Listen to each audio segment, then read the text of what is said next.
I'm Richard Roeper, and coming up next, from Beetlejuice to Batman, from Edward Scissorhands to Frankenweenie, Tim Burton has been one of the most creative and prolific filmmakers of our time. My list of his very best films right now. What? What? We start the countdown of the Tim Burton half dozen with a film many don't associate with him, Peewees Big Adventure. This was Tim Burton's full-length feature debut, and it's a cheerfully bizarre travelogue starring Paul Reubens' iconic Pee-wee, who's equally hilarious to adults and children. This is one of the funniest and one of the trippiest movies of the last 30 years. Come on, Dottie, let's go. Let's go. Don't you want to see the rest of the movie? I don't have to see it, Dottie. I lived it. Looks like I'm next. At number 5, Beetlejuice. Nobody says the B word. Come on. This is the film that laid the groundwork for Burton's career as a master of the dark, wickedly funny, mind-bending story featuring the real world and another world coexisting. Michael Keaton is nothing short of great as the title character. Well, I attended Juilliard. I'm a graduate of the Harvard Business School. I travel quite extensively. I lived through the Black Plague, and I had a pretty good time during that. I'll be darned.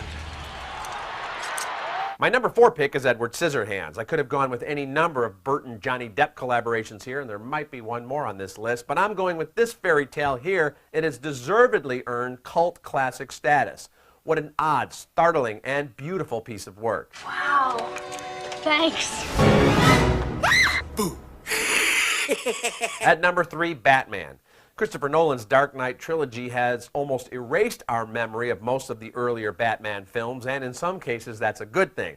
But let's not forget how Burton practically reinvented the superhero movie and how good Keaton was as Batman, even though we all thought it was a crazy casting choice when we first heard about it. Batman.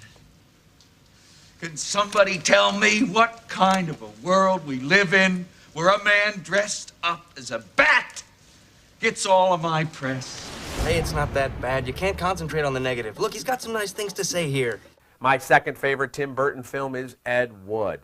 This is another great example of just how versatile Burton can be.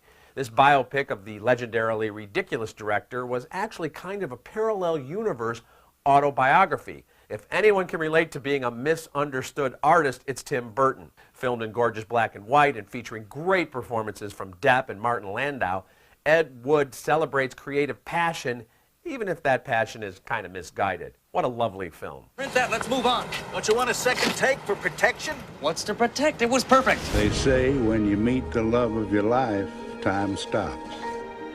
And that's true. And at number 1, I'm going with Big Fish. This is Forrest Gump as filtered through a dark and mysterious lens, a wonderful chronicle of one man's amazing life journey. Albert Finney and Ewan McGregor play Edward Bloom at different stages of his life, which was either the most incredible adventure any man has ever known, or one tall tale, or maybe some of both. Big Fish is one of the most memorable movie-going experiences I've ever had. Can't wait to see what Mr. Burton's going to do over the next 30 years. I'm Richard Roeper.